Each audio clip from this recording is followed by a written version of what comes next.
Bonsoir à tous, très heureux de vous retrouver pour cette nouvelle édition. Voici les titres de ce vendredi. En mairie de Bujumbura, les taximens suggèrent la mise en place d'une connexion Internet de haut débit pour assurer un bon fonctionnement du logiciel Igitoro Pass. Et les pêcheurs vont recevoir des enregistrements d'immatriculation sur leurs bateaux afin de pouvoir distinguer plus facilement les bateaux des malfaiteurs. Les détails et les autres informations, c'est dans quelques instants. Bienvenue encore, comme je vous le disais dans les titres, les taximens en mairie de Bujumbura suggèrent la mise en place d'une connexion Internet à haut débit pour assurer un bon fonctionnement du logiciel Igitoro Pass. Reportage de Patrick Katangman. Nous avons bien accueilli la mise en place de cette application comme un signe de modernité. Mais il faudrait d'abord résoudre la problématique de la connexion qui est lente. Il y a aussi pas mal de chauffeurs qui ont des smartphones qui n'acceptent pas cette application. Comment feront-ils pour ces téléphones? La technologie de modernisation des opérations de distribution du carburant par la digitalisation de l'enregistrement des véhicules d'arrestation via l'application Igitoro Pass constitue un avantage significatif si seulement si la pénurie du carburant n'est plus une problématique et lorsque la vitesse d'Internet de faible débit ne se remarque plus au Burundi, comme l'indiquent certains conducteurs de taxi rencontrés à mairie de Bujumbura. Iyi application ni nziza ntawe yanse mugabo ikibazo c'amarezo.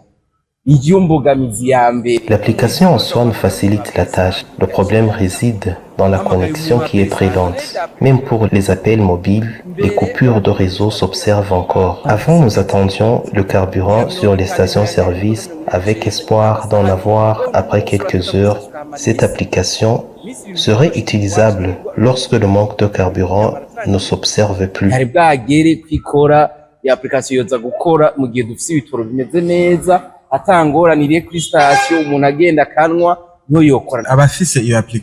Aujourd'hui, nous approvisionnons du carburant en ordre, mais le problème que nous avons, c'est la faible connexion.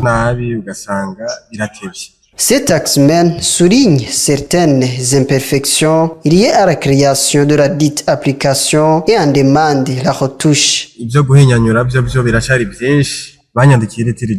y en a beaucoup à corriger. Moi, par exemple, on m'a enregistré pour avoir 60 litres, mais je reçois 100 litres, comme c'est écrit dans l'application. Il y a ceux qui reçoivent 50 litres, alors qu'ils ont enregistré 60 litres. En plus, le taximan ne peut avoir la même quantité de carburant comme celui de la faire promenade. Il faut qu'il nous donne de la quantité qui correspond à la consommation de carburant par semaine.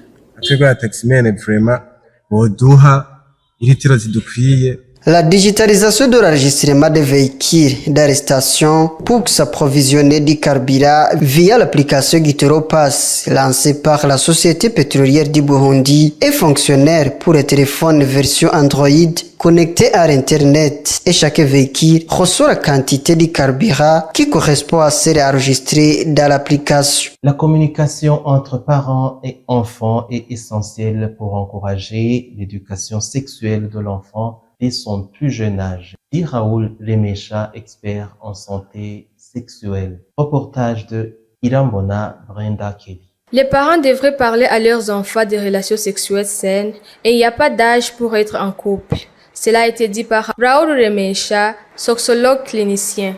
Si un parent découvre que son fils ou sa fille est en relation alors qu'il est juste une adolescent ou une adolescente, c'est pas seulement de la frapper ou de le frapper ou de dire que c'est pas bien, c'est aussi de l'accompagner, de dire pourquoi ce n'est pas bien, par exemple. L'essentiel, c'est de l'accompagner. L'essentiel, c'est de parler avec elle ou parler avec lui de l'impact que ça pourrait avoir sur sa vie s'il fait des rapports sexuels, par exemple, étant adolescent ou adolescente. Mais l'accompagner, c'est mieux que le dire que c'est pas bien ou pas. Il n'y a pas l'âge idéal pour aller dans ces copinages-là. L'essentiel, c'est d'être conscient, c'est d'être responsable et de ne pas prendre des risques pour rien. Raoul Lemesha demande au gouvernement de soutenir les enseignants sur une sexualité saine chez les jeunes. Ils n'ont pas cette éducation sexuelle parce qu'il y a des tabous. Ils sont limités. Donc, il y a des mythes qui sont autour de l'éducation sexuelle, ce qui fait que la jeunesse burundaise n'ont pas accès à cette éducation et ce qui fait qu'il y a des conséquences néfastes sur leur vie à long terme, même à court terme. Démystifier les mythes qui sont autour de l'éducation sexuelle parce que ça a des conséquences néfastes pour la génération qui nous sommes et la génération à venir. Si tu n'as pas une éducation sexuelle complète aujourd'hui, les conséquences, on le voit actuellement, par exemple, les grossesses précoces sont beaucoup. Tout ça, faut démystifier. Selon les chiffres publiés pour l'année 2023, plus de 800 élèves ont abandonné l'école en raison de grossesses précoces. Les pêcheurs vont recevoir des enregistrements d'immatriculation sur leurs bateaux afin de pouvoir distinguer plus facilement les bateaux des malfaiteurs, dit la directrice du transport maritime Godilive, Ninina Hazgou. Reportage de Ange Negrita Ilakodi. Cette réunion était organisée par la directrice générale de l'autorité maritime Godelieve Ninina Hazoué. Il s'agit d'informer ceux qui travaillent sur le lac Tanganyika, notamment les pêcheurs contenus dans l'arrêt ministériel qui fixe la taxe prélevée sur les activités qui se déroulent dans l'eau et surtout sur les activités de pêche ainsi que sur les licences qui leur ont été délivrées. La directrice générale a déclaré qu'il n'y a pas assez de sécurité pour les pêcheurs car ils servent des équipements de pêche. Donc, il devient difficile de distinguer les canoës car ils n'ont pas de plaque. Désormais, il y aura une plaque pour distinguer les vrais canoës et des canoës des criminels. Elle a donné une semaine pour expliquer la nouvelle loi aux représentants des pêcheurs.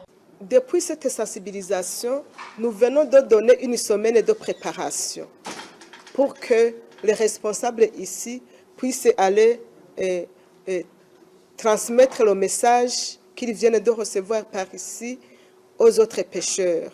Nous avons donné une durée d'une semaine pour se préparer et après cette semaine, nous allons collaborer avec l'administration ainsi que la police marine et la force de la marine pour voir tout pêcheur qui n'aura pas respecté les dispositions contenues dans cette ordonnance, notamment en ce qui est du versement des redevances dues. Cette ordonnance ministérielle numéro 350/540/161/224 du 26 juillet 2024 remplace la précédente ordonnance du 23 janvier 2018 et fixe le montant d'eau consacré aux activités nautiques, notamment pour les pêcheurs. Page sportive à présent, Aigle Noir est en tête du classement de la première ligue après que Musongati a perdu contre Lukinzo.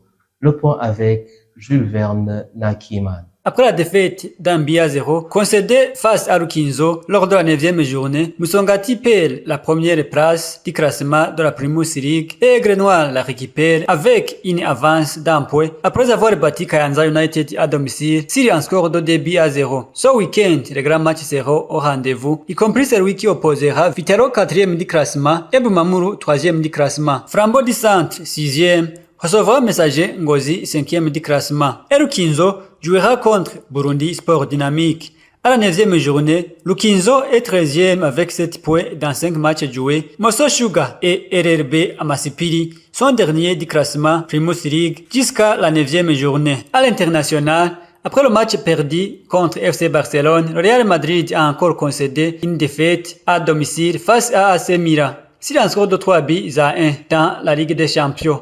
Et ce club changea d'avis sur le fait de ne pas signer un joueur dans la fenêtre de transfert de janvier. Ce club veut se renforcer, notamment sa défense. FC Barcelone continue d'impressionner ses fans en gagnant du jour au lendemain. Ce mercredi, les hommes de Hansi Flick ont battu Étoile Rouge de Belgrade 5-2 et totalisa 55 buts dans ses 16 premiers matchs et entra dans l'histoire. Après avoir battu Manchester City dans la Ligue des Champions, sur un score de 4-1, Ruben Amorim a envoyé un message au club anglais avant d'y arriver comme entraîneur principal de Manchester United. Ce jeune portugais de 39 ans a signé un contrat de 2 ans et il a déjà entraîné 3 clubs. Et avant de clôturer ce journal, suivez l'actualité internationale. À Los Angeles, des flammes incontrôlables dévorent au cœur de la nuit le 2 pans de cette colline californienne. Le feu s'attaque aux maisons de ce quartier aisé situé au nord-ouest de Los Angeles, réduit en grave à incandescent devant des pompiers qui tentent de sauver ceux qui peuvent l'être et des habitants médusés.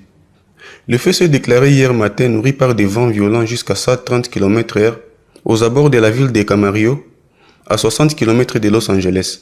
3600 hectares sont partis en fumée. Dans un ciel assombri par l'épaisse fumée, plus de 10 000 habitants ont reçu l'ordre d'évacuer. Plusieurs personnes ont été blessées et transportées à l'hôpital.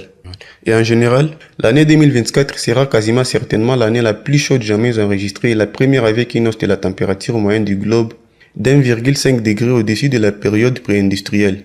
Il est même probable que le réchauffement ait dépassé 1,55 degré durant l'année calendaire. Cela marque une nouvelle étape dans les records de température mondiale et devrait servir de déclencheur pour rehausser l'ambition à la prochaine conférence sur le changement climatique, la COP29, a souligné Samantha Burgess. Cette COP, qui s'ouvre le 11 novembre à Bakou, en Azerbaïdjan, sera consacrée à la délicate recherche d'un nouvel objectif de financement pour permettre aux pays en développement de réduire leurs émissions de gaz à effet de serre et de s'adapter au changement climatique. Voilà, c'est la fin du journal. Merci de l'avoir suivi. Belle soirée à tous.